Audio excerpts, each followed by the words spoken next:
Hello বন্ধুরা, আশা করি সকলেই ভালো আছেন। আমিও ভালো আছি। আজকে এই পেজে নতুন একটি ভিডিও নিয়ে আসলাম যে নিকা নামা সম্পর্কে কথা বলবো, অর্থাৎ বিয়ে বা ম্যারেজ সার্টিফিকেট। অনেকে বিয়ে শাদী করেন, কেউই কিন্তু দেখা যায় যে নিকা নামার সার্টিফিকেট সংগ্রহ করেন না, বিয়ের সার্টিফিকেট করেন না। যারা কোর্ট ম্যারেজ করেন তারা সার্টিফিকেট সংরক্ষণ করেন না। এটা কিন্তু মারাত্মক ভুল। যারা কোর্ট ম্যারেজ করেন বা নিকা করেন, নিকানামা সংগ্রহ করবেন, অর্থাৎ ম্যারেজ সার্টিফিকেট সংগ্রহ করবেন, কাজীর কাছ থেকে করবেন অথবা উকিলের কাছ থেকে করবেন। যে যেখানেই থাকেন না কেন এটা করার জন্য চেষ্টা করবেন। কারণ হচ্ছে এটা যদি না করেন, যে কোনো সময় দুইজনের মধ্যে যদি গন্ডগোল হয়, বউ সেটি ছাড়তে চায় বা স্বামী বউকে ছাড়তে চায়, প্রয়োজনের সময় কিন্তু কাগজপত্র পাওয়া যায় না, নাম ঠিকানা পাওয়া যায় না। এবং জিজ্ঞেস করেন আপনার অফিস কার্ড আপনার সাথে রাখবেন। সুতরাং যে আপনার মধ্যে কাগজ রাখবেন, সবসময় ছবি, আইডি কার্ডের ফটোকপি এগুলো রাখবেন। যে কোনো সময় আপনার দুর্ঘটনা হলেও কিন্তু আপনার ঠিকানা, অ্যাড্রেস, ছবি, আইডি কার্ডের প্রয়োজন পড়ে।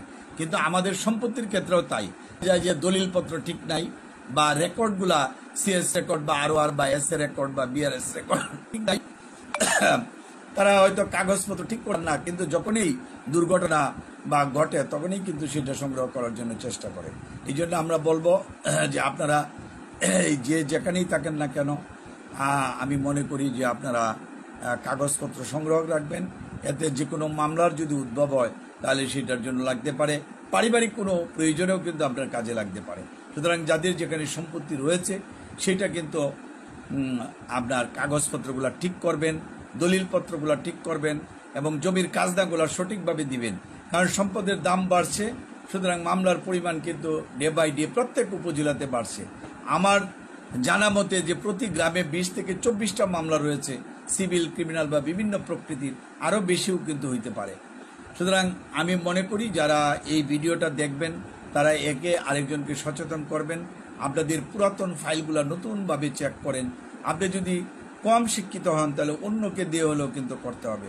সুতরাং কোন কাগজটা কিভাবে আছে এটা দাগবারগুলো বসে বা চিহ্ন দিয়ে আপনাকে কিন্তু রাখতে হবে।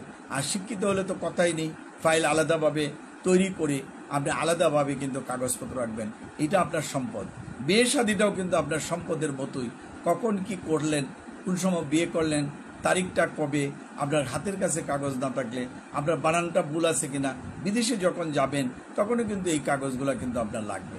সুতরাং আমার একটা রিকোয়েস্ট, আপনারা ম্যারেজ কাগজ বা দলিলপত্র কাগজগুলো অবশ্যই গুছিয়ে রাখবেন। এই প্রত্যাশা করে আজকের ভিডিও এখানে শেষ করছি। সবাইকে ধন্যবাদ। Thank you.